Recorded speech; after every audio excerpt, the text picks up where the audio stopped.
बाळासाहेबांच्या तमाम शिवसैनिकांना तुमच्या ह्या अनिश गाढवेचा, बाळासाहेबांच्या या कडवट शिवसैनिकाचा आणि शिवसेनेच्या प्रवक्त्याचा मानाचा जय महाराष्ट्र. येत्या 27 तारखेला धर्मवीर पार्ट 2 रिलीज होतोय. धर्मवीर पार्ट 2.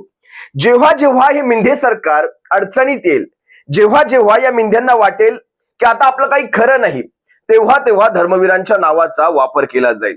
धर्मवीर पार्ट 2 काय, धर्मवीर पार्ट 3, पार्ट 4, पार्ट 5 सगळं काढलं जाईल. दिघे साहेबांच्या आयुष्यात जे कधी काही घडलं नसेल असे प्रसंग त्या चित्रपटात दाखवले जातील. सर्व काही काल्पनिक. तुम्ही जर चित्रपट पाहिलात तर साऊथ इंडियातल्या म्हणजे दक्षिण भारतातल्या चित्रपटांमध्ये कसं सारं काही काल्पनिक घेतलं जातं, तसं अगदी सारे प्रसंग हे काल्पनिक घेतले गेलेले आहेत. त्यांनी काय सांगितलं, पार्ट 1 मध्ये आम्ही काही चुकीचं दाखवलेलं आहे, जे आम्हाला दाखवायचं नव्हतं ते दाखवलेलं आहे, आम्हाला जबरदस्ती काही दाखवावं लागलं होतं, पण आता आम्ही पार्ट 2 मध्ये सगळं काही सत्य सांगणार आहोत. म्हणजे पार्ट 1 मध्ये तुम्ही लोकांना गंडवलं, हे तुम्ही स्वतः मान्य केलं.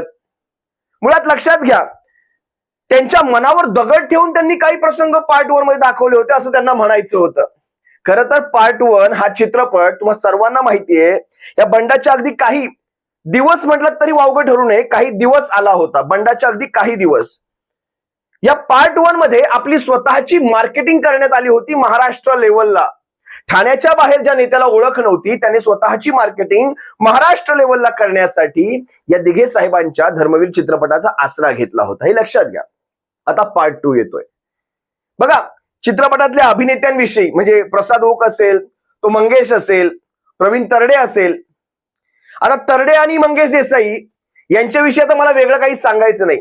हा तरडे आणि हा मंगेश देसाई, आता हे खरंच अभिनेते राहिलेत की आता हे राजकारणी झालेले आहेत, किंवा कुणा नेत्याचे ते काय म्हणतात असे ते झालेले आहेत, तो त्यांचा भाग राहिला. पण प्रसाद ओक विषयी महाराष्ट्रातल्या बऱ्याच प्रेक्षकांच्या मनात प्रसाद ओक विषयी एक सॉफ्ट कॉर्नर नक्कीच असतो.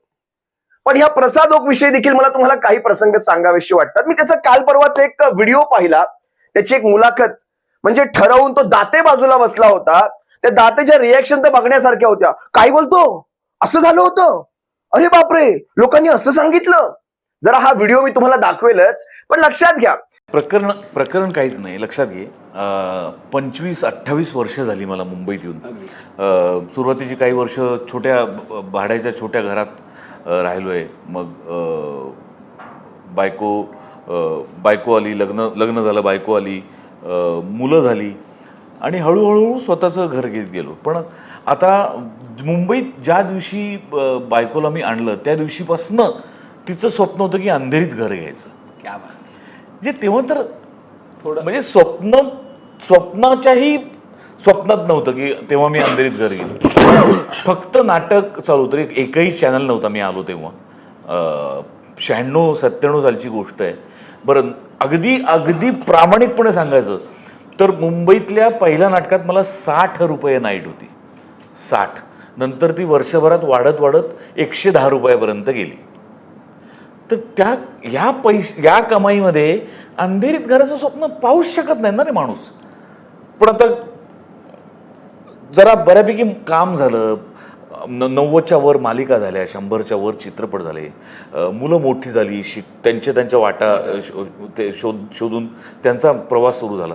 आता माझ्या असं लक्षात आलं की आता जर मी तिचं स्वप्न पूर्ण नाही करायचं तर कधी करायचं. हा एक सायमल्टेनियस ट्रॅक चालू होता. दुसरा सायमल्टेनियस ट्रॅक चालू झाला धर्मवीरचा. धर्मवीरमध्ये दिघे साहेबांच्या भूमिकेत प्रवीणने मला कास्ट केलं, ते फायनल झालं. धर्मवीर प्रचंड गाजला. धर्मवीरच्या लुक लॉन्चलाच शिंदेसाहेब माझ्या पाया पडले, किंवा आत्ताच्या ट्रेलर लॉन्चला मी त्यांच्या खांद्यावर आठवलं. ते भूमिकेतलं आहे, लोकांना ते कळत नाही की ती भूमिका आहे माझी. नॉर्मल जर का शिंदे आता तर ते मुख्यमंत्री, तेव्हा नगरविकास, तर मी नाही असं करू शकत. तो मोठा माणूस आहे.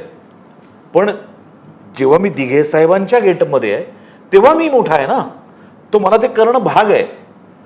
अशा 2-3 गोष्टी झाल्या आणि लोकांना अचानक असं वाटायला लागलं की मी भयंकर त्यांच्या जवळच आहे. तुला मी गंमत सांगतो, या 3 वर्षाच्या प्रवासात ते 2दा ते 3दा बोललेत माझ्याशी.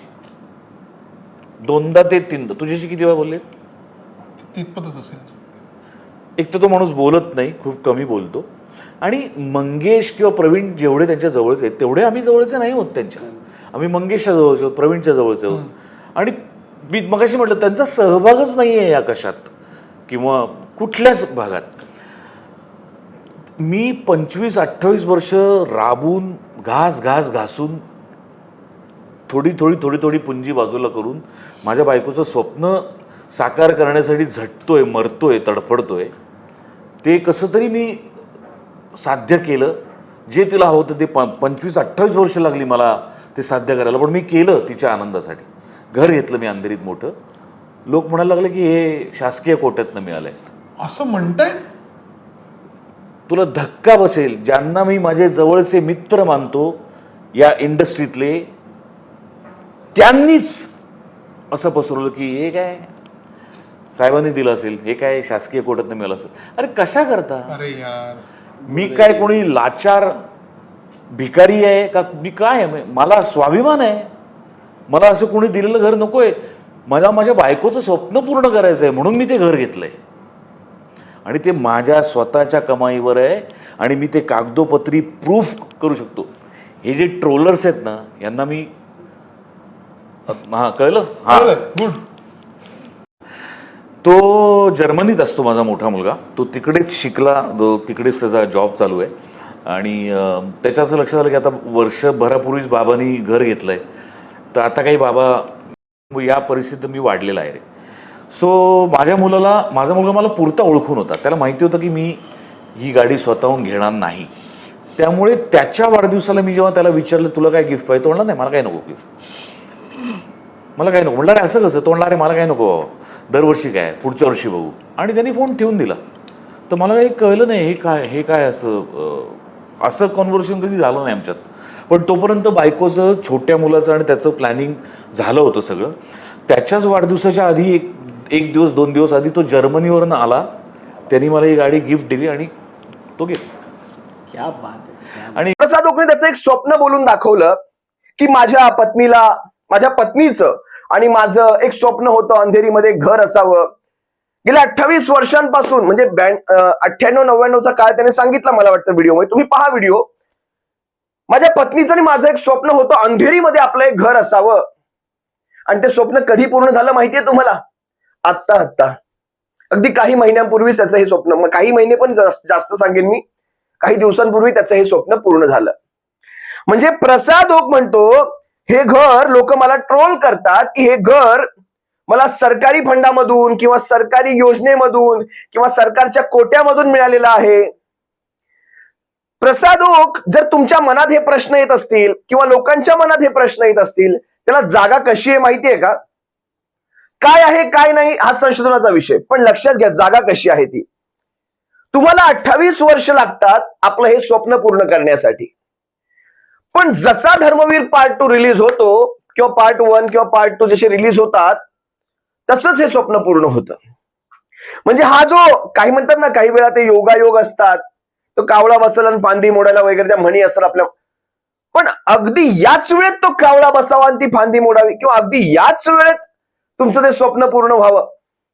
म्हणजे ज्या गोष्टीला 28 वर्ष लागली ते आत्ताच पूर्ण व्हावं, हा एवढा मोठा योगायोग. बरं, मी असं ऐकलं नाही, बऱ्याचशा गोष्टी आहेत. आता BMW आहेत म्हणे. चला, मराठी कलाकारांच्या घरी अशा प्रकारच्या गोष्टी असाव्यात यात काही वावगं नाही, आम्ही त्याला सपोर्ट करणार. आम्हा सर्व मराठी कलाकारांच्या घरात याच्यापेक्षाही जास्त गोष्टी याव्यात, यासाठी आम्ही नेहमी बाप्पाच्या चरणी प्रार्थना करणार, देवाचरणी प्रार्थना करणार. पण जर आमची मराठी माणसं एका काल्पनिक गोष्टीला रचून आपल्याच मराठी माणसांच्या पाठीमध्ये खंजीर खुपसणार असतील, आपल्याच मराठी माणसांना चुकीचं दाखवून स्वतःची प्रसिद्धी करून घेण्यासाठी, शेवटी तुम्ही कलाकाराला पोट असतं, कलाकार बाकी सगळ्या गोष्टी बघत नसतो. पण काही कलाकार इतके बिलंदर असतात की त्या पोटाच्या पलीकडे जाऊन राजकारण देखील पाहतात बरं का. कारण ह्या व्हिडिओमध्ये, जो व्हिडिओ मी तुम्हाला दाखवणार आहे, या व्हिडिओमध्ये हा प्रसाद ओक ज्या प्रकारे साहेब असे, साहेब तसे, साहेब याव, साहेब दिलाना, साहेब फलाना, हे ज्या प्रकारे चालली आहे ना ती हुजरेगिरी, हा जो हुजरेगिरीचा मी प्रकार पाहिला, तो प्रकार पाहता जे लोकांच्या ज्या मनातल्या शंका आहेत ना, त्या शंकांना कुठेतरी वाव आहे. आताच ह्या सगळ्या गोष्टी होत आहेत, चांगली गोष्ट आहे, एवढी प्रगती खूप छान. म्हणजे 28 वर्ष लागतात ह्या सगळ्या गोष्टी घडून यायला, जुळवून यायला. असो, तुम्हा शेवटी बघा मायबाप प्रेक्षक हो, तुम्हा सर्वांना, तुम्ही सारे सुज्ञ आहात, तुम्हा सर्वांना सर्व काही समजतं. मी तुम्हाला जो व्हिडिओ दाखवेल त्यानंतर तुम्हीच तुमचं ठरवायचं नेमके ह्याच्या मागे काय असू शकतं. जे काही असेल ते तुमच्या प्रगतीला आमच्या शुभेच्छा. पण एखाद्याच्या पाठीमध्ये खंजीर खुपसून एखाद्याची बदनामी करून जर अशा प्रकारे गोष्टी, अशा प्रकारे इमले जर आपण बांधणार असू ना, तर इथे तुमचा न्याय होणार नाही. पण जो तो वरचा पाहतो ना, तो वरचा, त्याला सारं काही दिसत असतं आणि त्याच्या कोर्टात कुठल्याही गोष्टी सुटत नसतात. तिथे काही असे साक्षीदार पुरावे द्यायची गरज नसते. तिथे न्याय निवाडा जागेच होत असतो. हे लक्षात घ्या प्रसाद ओक तुम्ही देखील. आज नव्याचे 9 दिवस असतील, आज सरकार इकडची असतील म्हणून आज तुम्हाला काही वेगळ्या गोष्टी सुचत असतील. ही सरकार इकडची इकडे देखील होतात, त्यावेळेसही काही वेगळ्या गोष्टी सुचतील. असो, समजणे वाले को इशारा काफी. आमच्या दिघे साहेबांचा इतिहास, आमच्या दिघे साहेबांचं चित्रीकरण जर कोणी चुकीच्या पद्धतीने करत असेल, तथ्यहीन करत असेल, तर त्याला देखील आम्ही प्रश्न विचारल्याशिवाय सोडणार नाही. असो, तुम्हा सर्वांची रजा घेतो. सप्रेम जय महाराष्ट्र. काळजी घ्या.